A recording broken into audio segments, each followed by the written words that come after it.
আসসালামু আলাইকুম। আজকে আম্মু খুবই কম মশলায় খুবই মজার ভাজা ভাজা গরুর মাংসের একটা রেসিপি আপনাদের সাথে শেয়ার করবে। সো আমাদের আজকের রেসিপির জন্য কি কি লাগবে আম্মু এখানে সুন্দর করে গুছিয়ে রেখেছে। আম্মু বলে দাও কি কি লাগবে, একটু দেখাই দাও।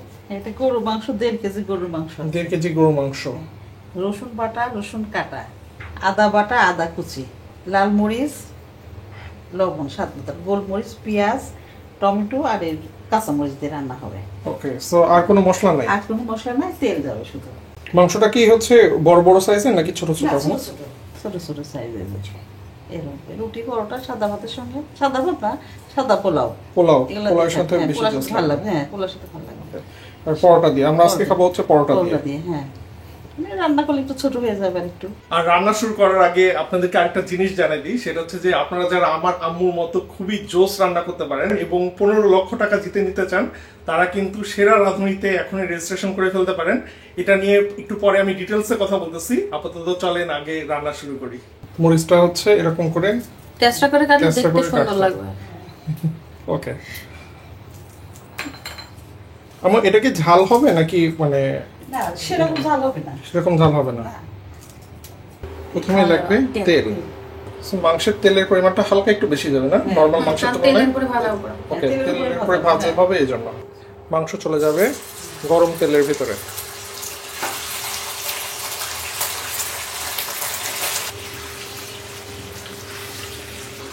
আর এটা হচ্ছে যে লবণ টবণ কোনো কিছু দিব না এখন? কিছু দিব না এখন।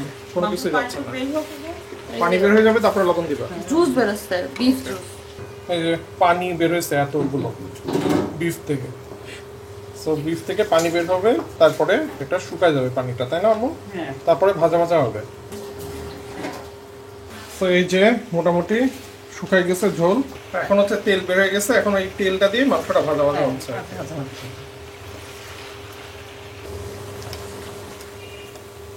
কয়টা টমেটো আছে এখানে? 4টা টমেটো আছে। 4টা। 1.5 কেজি মাংস দিয়ে 4টে টমেটো আছে। এই যে মাংসের গায়ে সুন্দর ক্যারামেলাইজড একটা ইয়ে চলে আসে, ভাজা ভাজা একটা ভাব, সুন্দর লাগতেছে জিনিসটা দেখতে। এখন কি দিবা? একটা লবণ। লবণ দিব। ওকে। স্বাদ মতো লবণ। স্বাদ মতো লবণ চলে গেল, ভাজা দিই। শুধু লবণই দিবা? লবণ দিই। বাটা ভাজা একটু পরে দিচ্ছি। তুমি কি জানো হচ্ছে পাকিস্তানে এরকম হচ্ছে তোমার বিফ কারাহি, চিকেন কারাহিতে এরকম টমেটো দেয়? জানো এটা? না, জানে না।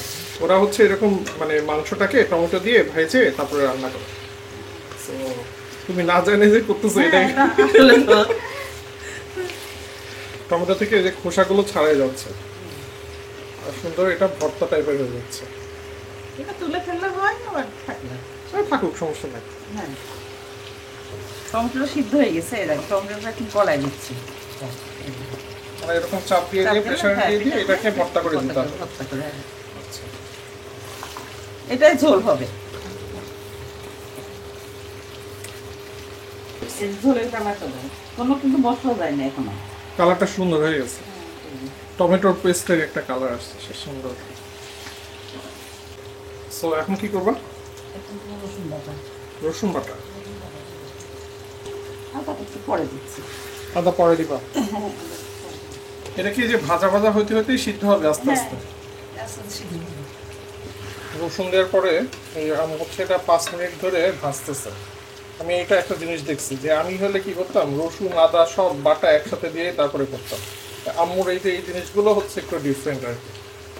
তো এই যে আম্মুর হাত ব্যথা হয়ে গেছে, আমি নাড়তেছি। আমার হাত ব্যথা হয়ে গেলে ইচ্ছে না। 5 মিনিট পরে মোটামুটি আদা বাটাটা এখন আম্মু দিচ্ছে।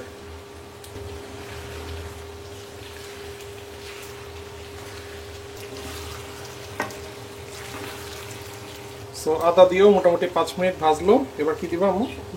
শুকনো মরিচের গুঁড়া।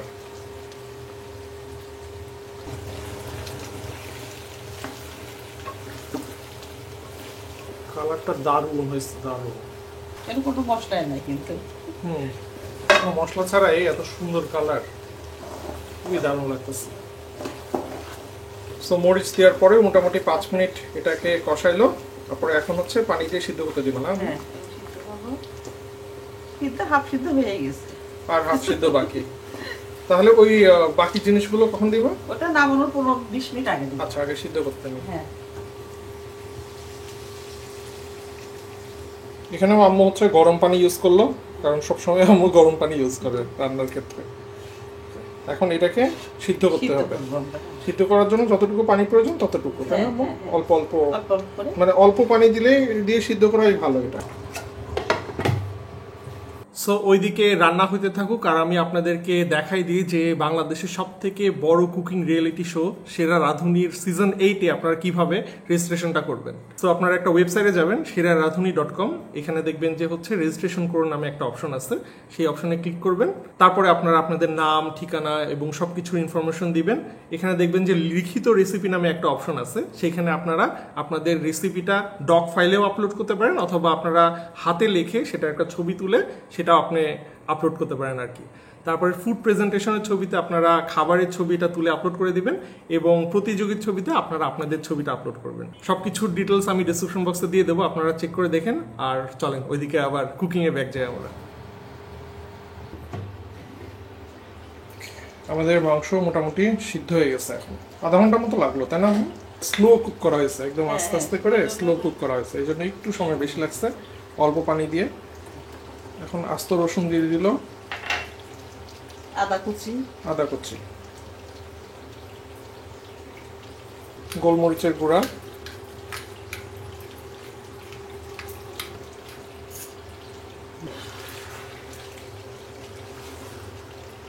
ফ্লেভারটা কিন্তু সেই বেরোচ্ছে, আরো বের হবে এটা। আরো ফ্লেভার হবে।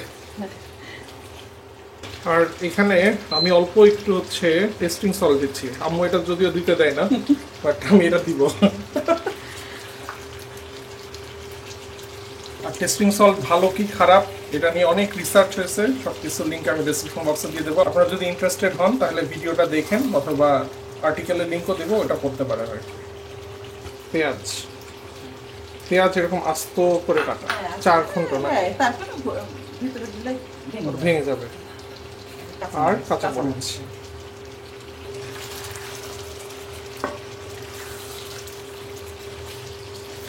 যে ফ্লেভার, দারুণ ফ্লেভার বেরোচ্ছে। রসুনটা সিদ্ধ হতে একটু সময় লাগবে বলে তুমি রসুনটা আগে দিচ্ছ, হ্যাঁ। পেঁয়াজটা পরে দিচ্ছ, পরে তাই তো? হ্যাঁ। আচ্ছা, দেখতে সেই হয়েছে,